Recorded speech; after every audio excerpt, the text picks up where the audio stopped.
very much for taking some time out to talk to me about your lovely jewellery. Can you tell me a bit more about how you got into it? Yeah, just through lockdown, couldn't talk, couldn't do any music, so I tried to find another way of revenue that wasn't.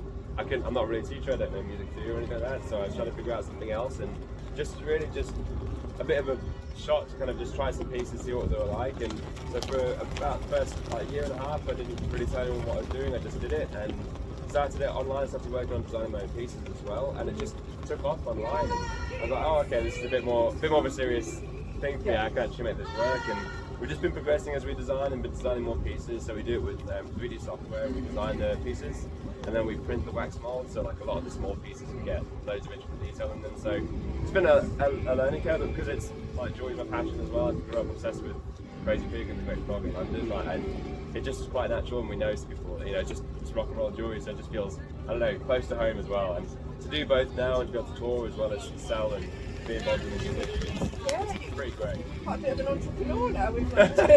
Yeah, I don't know about touring and then jewellery. So what's sort of like your favourite bits at the moment? I think probably the highlight for us is we got the go ahead with Bloodstock Festival to design jewellery for them. So we did a huge stand ring, little mini stand ring and a signet, as well as some earrings. And I think like last year we had a huge collaboration with Papa John's Pizza. Nice. We had a pendant for them, which was sick, but to do a rock, metal festival, it's so awesome, and we're so stoked to be part of it. So we're now beginning to work on designs for bands as well, because I really want to do band jewellery, because I know it's expensive on tour, and to be able to monetize other ways, help afford to make better tour decisions. I know that it can do well for bands, so I'm working on pieces and trying to find a way of it being affordable for bands to do it, and kind of invest in a different way so I can help bands get out there and sell something a bit more unique that will make it touring as well. Right, because obviously touring as a band is very expensive. Very, very expensive. So I quite like the fact that this is sort of like funding one thing for you, as well as being a great hobby. Yeah, I love it. I mean, it's fantastic. I think now tour is beginning a lot more for me as well. Like we have a headline tour in September, and I think now trying to find the balance is just really important. So I'm trying to figure out, like, we're trying to look at bringing someone else on board to help start taking care of the company, so I can spread my attention a bit more to music. Yeah. Obviously, I love this and take care of this, and it's afforded me to make the music that I've not been able to. So I think that's why the new band's been quite freeing for me, because I can make decisions at my own pace and do it in a lot more controlled, I guess, creative environment for me.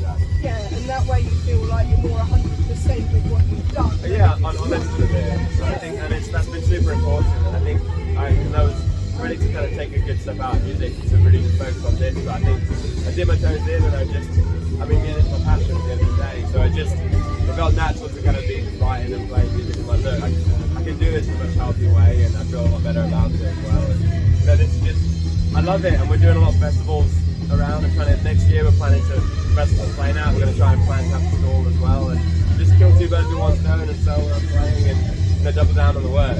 I won't be able to be there to sell before the show because my voice is already gone from yesterday. Oh, bless you. And so because I just talk, and there's a lot to talk about with the pieces. I think people like to ask, and some of the things we have usually we have fossil jewelry as well, so explaining them, like some of them we have I haven't got, they're sold out today, but we had yesterday this dinosaur eggshells, and there is a pendant, and there's loads of weird stuff as well, and it's an actual dinosaur shell from a Saltosaurus. It's like 50 million years old. It's surreal.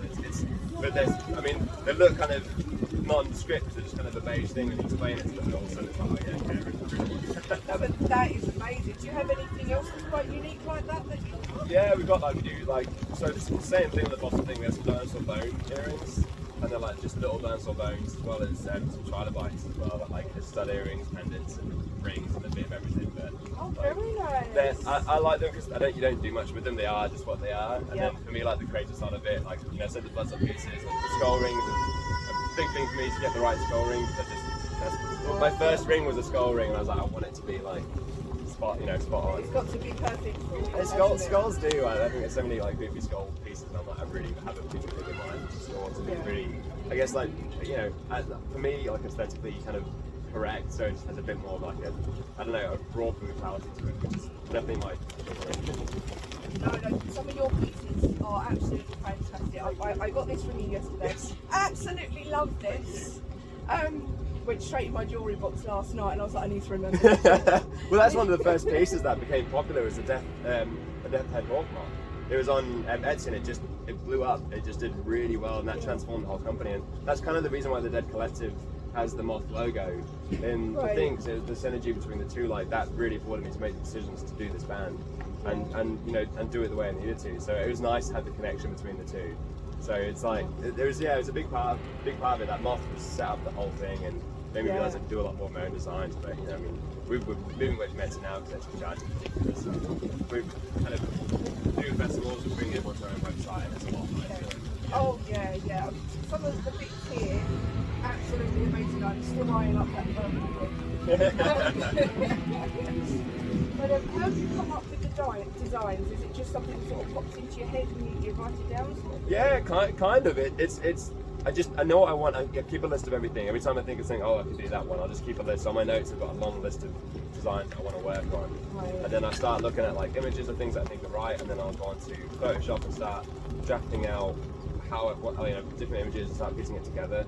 And then I'll open up 3D software, and then I'll start looking into further detail and seeing where it's at and seeing if it can work. And I'm working on some interactive pieces, like there's a bracelet here where the sword actually clasps through the skull, and trying to work on some more unique designs just so it stands out a little bit, but also, I don't know, when making your own jewelry when you're putting it together, I think it's pretty cool. But I think it would be quite fascinating because you see it from the idea stage all the way up to it actually being a thing. I think that's quite fascinating. It can be rewarding and really disappointing when you finally realise and you're like, it's not quite. I mean, I'm a real perfectionist, so if it's not right, I'm not interested, and I'll just switch off from it immediately. So that's fair enough. And that's part of it. And I love it, and I think, you know, I'm still learning as I go on, and I've got loads of pieces. But it's, I guess, just like writing, it just happens, and you just try it out and do a lot of trial and error. I'm trying to work on more body fits and jewelry as well. So I think a lot of that can be quite plain, so I'm trying to find new ways of not making it irritate your nose or anything like. But making it something really special. Yeah, striking, but obviously not too bold. So I've got quite a few things in mind. But Bloodstock for us has been just such a big job for us. We're just trying to like figure it all out, and you know, so sort out jewelry boxes for them. So everyone's going to get a custom jewelry box for it. And everything. So it's been pretty full on. Like I like that idea. That's good. Taken over way more than I thought it ever would, and you know, and I love it. But we now need someone else to help get behind it, so I can start doing music course and trying to find the right person to do this. That's great. I think that's all absolutely amazing. Oh, thank you. Thank you so much for having a chat with me. Oh, no worries. And then, yeah, I thought it was a great